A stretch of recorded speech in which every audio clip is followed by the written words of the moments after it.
Bien le bonjour la MIF, et si je vous disais qu'un youtubeur a été chopé en train de parler avec un une mineure? Bon, vous me diriez: «Bah, ça arrive tous les jours, on a l'habitude maintenant». Mais si je vous disais que c'était le deuxième plus gros streamer américain YouTube sur terre? C'est une histoire de dingue. On parle aujourd'hui de Dr Disrespect. Donc pour ceux qui ne connaissent pas Dr Disrespect, c'est cet homme ici présent, donc 4,72 millions d'abonnés. Donc je vais vous résumer un petit peu l'histoire. Il y a à peu près 4 ans, en 2020, Dr Disrespect a été banni de la plateforme Twitch et personne ne savait pourquoi. Jusqu'à ce que le 21 juin, Cody Connors lance une bombe sur Twitter, ok? Et à partir de là, tout est parti en couille. Vous n'êtes pas prêts. Donc, Cody Connors disait il a été banni parce qu'il s'est fait choper en train de sexter une mineure dans un service que Twitch offrait à l'époque qui était Twitch Whispers. Donc, Twitch Whispers, c'était quoi? Tu pouvais chatter, hein, tchatcher avec ta communauté. Et comme c'est surprenant que certains l'aient utilisé pour texter des mineurs. Donc, ce qui s'est passé à partir de là, c'est que tout est parti en couille. Il y a eu des allégations de partout. Dr Disrespect a pris du temps en dehors de Twitch. Et juste aujourd'hui, une bombe est tombée. Donc il s'est prononcé parce qu'il y a eu des théories de partout. Il y a plein de gens qui doutaient. Hein. On a besoin de sources. Source, trust me bro. Personne n'était sûr s'il fallait le croire ou pas. Mais Dr Disrespect s'est lui-même prononcé. Et donc, il a lancé une bête de tweet. Hein. C'est un tweet gigantesque, mais je l'ai traduit pour vous et on va le lire ensemble. Bonjour, j'aimerais faire une déclaration rapide. Arrêtons les conneries. Comme vous le savez, je n'ai pas de filtre. J'ai toujours été franc et honnête avec vous sur tout ce dont je peux parler ouvertement. Et je suis prêt à accepter la responsabilité. C'est pourquoi je suis ici maintenant. Doc, si tu voulais parler ouvertement et être honnête, fallait le faire il y a 4 ans. Pas maintenant que le déluge est tombé sur ta gueule. Tout d'abord, je tiens à m'excuser auprès de toute ma communauté, ainsi qu'auprès de mes proches et de mon équipe, et de tous ceux de Midnight Society Game Studio. Donc, Midnight Society Game Studio, pour ceux qui ne connaissent pas, c'est le studio de jeux vidéo qui a été cofondé par le Doc, et retenez ce nom-là parce qu'il va être extrêmement important pour la suite de l'histoire. Beaucoup de gens ont été laissés dans l'ignorance de ce qui s'est passé hier avec Midnight Society Studio. Et moi, nous avons pris la décision douloureuse collectivement de me faire démissionner. Notre équipe est composée de personnes incroyables et talentueuses et de personnes qui ont de grandes ambitions, de carrière, blablabla. Donc, ce qui s'est passé hier, c'est que Midnight Society Studio a posté un tweet, donc juste après le tweet de Cody Connors qui a dénoncé ce qui s'était passé avec le docteur. Midnight Society s'est prononcé et ils ont sorti ce tweet-là où ils disent « Le vendredi soir, nous avons pris connaissance d'une allégation contre l'un de nos cofondateurs, Guy Bam, alias Dr Disrespect. Nous avons présumé son innocence et avons commencé à discuter avec les parties impliquées. Afin de maintenir nos principes et nos standards, en tant que studio et individu, nous devions agir. Pour cette raison, nous mettons fin immédiatement à notre relation avec Guy Bam.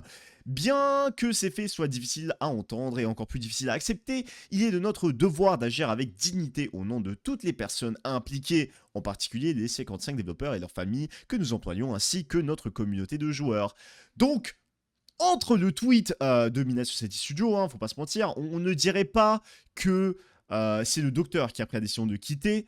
Ils l'ont dit. Nous mettons fin immédiatement à notre relation avec Guy Bam.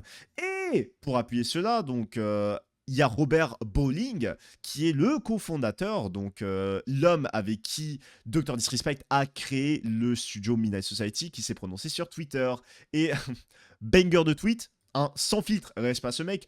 Voici une déclaration de ma part personnellement. Elle ne reflète pas les positions de mon entreprise et n'a pas été approuvée par les services juridiques ou de relations publiques. Si vous envoyez des messages inappropriés à un mineur, je ne pourrai pas travailler avec vous. Point final, j'ai promis d'agir uniquement sur la base de faits et c'est ce que j'ai fait.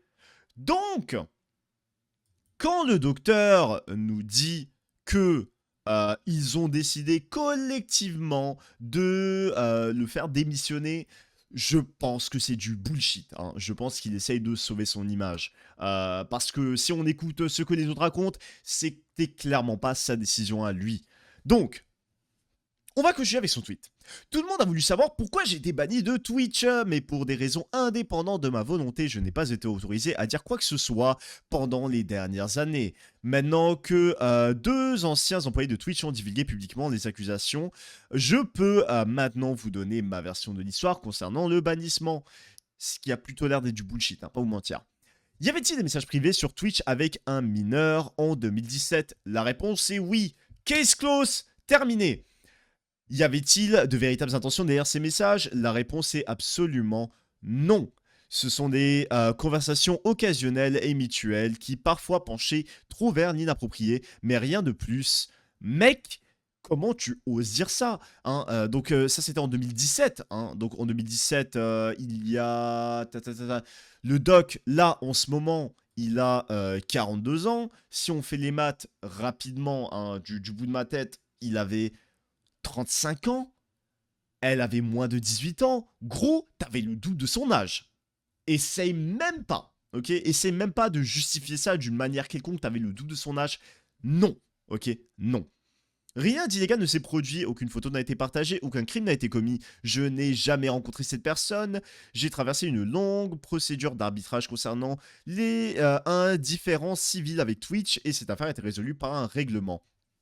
Donc un règlement de compte, c'est quand tu trouves un accord à l'amiable avec l'accusateur et l'accusé, hein. Sauf que généralement, quand il y a un accord à l'amiable comme ça veut dire qu'il y avait au moins un des deux parties qui était fautif, et je doute fortement que ce soit Twitch.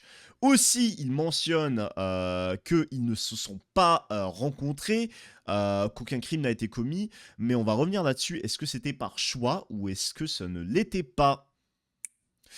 Alors, il ne s'agissait pas d'une affaire criminelle contre moi, donc, et aucune charge criminelle n'a jamais été portée contre moi. Maintenant, d'un point de vue moral, je prends absolument la responsabilité. Je n'aurais jamais dû entretenir ces conversations dès le départ. GG mec, bien joué. C'est ma faute en tant qu'adulte, mari et père. Ça n'aurait jamais dû arriver. Ben oui, parce que je le rappelle, il a des enfants, ce qui rend ça encore plus dégueulasse.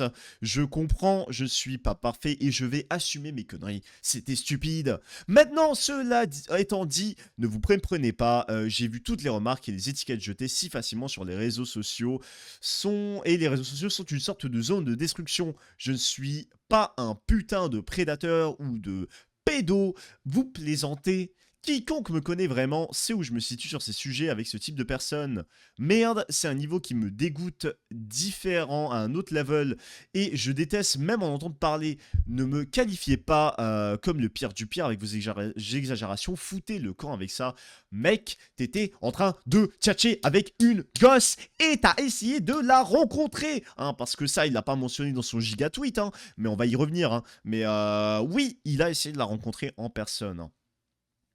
Alors, mais je pense que ce que j'ai dit, je pense que j'ai dit ce que j'avais à dire concernant le bannissement en lui-même. C'est tout. C'est pourquoi Twitch a pris la décision en 2020 de me ban. À mon équipe et à ma communauté, mes amis de l'industrie qui m'ont soutenu, je m'excuse. J'aurais aimé pouvoir dire tout cela plus tôt. Vous m'avez toujours montré à moi et ma famille amour, soutien tout au long de ces années. Nous vous aimons comme vous ne pouvez pas l'imaginer. J'ai la putain de meilleure communauté et certes, si cela vous a mis mal à l'aise, je comprends. Vous n'êtes pas obligé de me soutenir, mais sachez simplement que vous avez toujours été grandement apprécié. Mais croyez-moi quand je dis ça, à tous mes détracteurs qui vivent et respirent les réseaux sociaux sans aucune expérience réelle de la vie, je m'en fous de vous. C'est prétentieux de dire ça, mec, t'as essayé de choper une mineure. Putain de merde. Enfin, si vous êtes mal à l'aise avec ces déclarations entières et pensez que je suis un enfoiré, c'est bien, mais je ne vais nulle part, je suis plus le même gars qui a fait cette erreur il y a toutes ces années. Ça va mec, c'était il y a 4 ans que tu t'es fait ban, hein. C'était pas il y a 10 ans, hein. Fais pas genre, hein. C'est pas j'ai sympathisé avec les nazis en 1940, les temps ont changé, c'est une autre époque, hein. C'est pas... Non, non, abuse pas. Je prends des vacances prolongées avec ma famille, comme mentionné en stream, et je reviens avec un poids lourd en moins sur mes épaules. Ils veulent que je disparaisse? Ouais, bien sûr. De toute sa prétention, le doc ose dire ça. Donc il dit qu'il va revenir. Et ce qui est sûr, c'est qu'il aura une communauté, hein. Il pèse quand même 4,72 millions d'abonnés.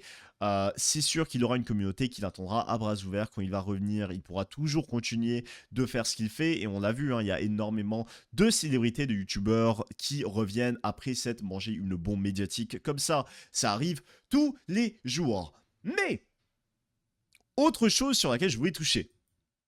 Alors, il y a un article fait par une journaliste extrêmement reconnue, Cecilia D'Anastasio, sur le Bloomberg. qui explique avec des sources internes pourquoi le YouTuber Dr Disrespect a été kick-off de Twitch. Et ici, il y a un paragraphe surtout qui est intéressant par rapport à cette histoire. Donc, le paragraphe en question. Les raisons de son bannissement de Twitch n'ont jamais été données, mais 3 personnes au courant de l'affaire ont déclaré que Bam avait été retiré parce qu'il avait échangé des messages sexuellement explicites avec une mineure via la fonction du chat direct du service. Il a également demandé à une mineure quels étaient ses plans pour la convention de la TwitchCon. Donc, il a essayé de la rencontrer en personne, ce qui est absolument dégueulasse. Et il a bien fait pas de mentionner sur son putain de tweet paragraphe. Hein. Putain, avec le nombre de mots, il aurait pu le caler dans son histoire, mais il ne l'a pas fait. Donc, il avait planifié de rencontrer cette gamine. Selon 2 personnes qui ont demandé à ne pas être identifiées en discutant d'une affaire aussi sensible, une plainte a ensuite été déposée auprès de Twitch via son système de signalement, ont indiqué les deux. Donc, parce que la vraie question qu'on peut se poser, c'est comment est-ce que Twitch a eu oui dire de cette histoire. Comment est-ce qu'il savait qu'il y avait eu des messages sexy qui s'échangeaient entre la gamine et le docteur? Eh bien, la raison était que une plainte a été déposée, donc ça se peut que ce soit la gamine qui ait déposé plainte, ça se peut que ce soit un de ses proches qui a entendu parler de la situation, parce qu'au début de cette histoire, il y avait beaucoup de gens qui théorisaient comme quoi Twitch disait les messages. C'est probablement le cas, mais apparemment c'est quelqu'un qui a porté plainte, ce qui est absolument dingue. Un autre truc qui est assez marrant et comme quoi toute cette histoire, il y avait beaucoup de gens qui étaient au courant depuis très longtemps et personne n'en a parlé, ce qui est absolument dégueulasse. En 2020, Twitch a posté un article, ok, donc sur leur blog, 2 jours avant le bannissement de Dr Disrespect. Alors, je l'ai traduit ici, j'ai traduit le paragraphe qui était important. Nous souhaitons fournir une mise à jour sur nos enquêtes concernant les récentes allégations d'abus sexuels et d'harcèlement impliquant les streamers de Twitch et les mesures que nous prenons. Nous examinons chaque cas qui a été porté à notre attention aussi rapidement que possible, tout en veillant à la diligence appropriée dans l'évaluation de ces allégations graves. Nous avons priorisé les cas les plus graves et commencerons à émettre des suspensions permanentes en fonction de nos conclusions immédiatement. Dans de nombreux cas, l'incident allégué a eu lieu en dehors de Twitch et nous avions eu besoin de plus d'informations pour prendre une décision. Dans certains cas, nous devons signaler l'affaire aux autorités, etc., etc., etc. Donc, Twitch était bel et bien au courant. Tout le monde était au courant, incluant le docteur. Il le savait très bien, mais il a décidé de ne pas en parler. Et là, il fait sa petite victime, sa petite brebis égarée sur Twitter en disant qu'il n'avait pas le droit d'en parler pendant des années, ce qui est du cap. Donc, on a le droit de se poser la question de qu'est-ce qui va se passer ensuite. Il y a énormément de ces sponsors qui l'ont lâché, donc c'est dommage, GG mec, mais énormément de ces sponsors l'ont lâché, dont Turtle Beach par exemple. En plus de ça, énormément de ses amis streamers et youtubeurs se sont prononcés sur la question et ils ont dit se désolidariser complètement du docteur et de s'éloigner de lui. Il y a encore des questions qui ne sont pas encore répondues, qui n'ont pas encore eu de réponse. Quand ils disent qu'ils ne se sont pas rencontrés, est-ce que c'était son choix ou est-ce que c'était celui de la victime? Je pense personnellement que c'est celui de la victime. Il est probable qu'elle ait eu peur, qu'elle ait trouvé ça bizarre et que suite à cela, elle ait reporté le docteur au système de Twitch. Jusqu'où sont allés les messages? Quelle est sa définition d'inapproprié? À mon goût, beaucoup trop loin dans tous les cas, mais on n'a pas les leaks, ou du moins pour le moment, vu la vitesse à laquelle cette histoire évolue. Alors, juste que j'étais en train de tourner cette vidéo, il y a d'autres tweets qui sont tombés, et ça continue sans cesse. Il y aura sûrement de nouvelles qui vont tomber. Si vous voulez un suivi, vous me le laissez savoir dans les commentaires. Et moi, je vous revois ce soir en stream, comme tous les soirs. Gros bisous, gros bisous, gros bisous. Je vous aime. Bye bye, la bif. À ce soir. Peace, peace, peace, peace, peace.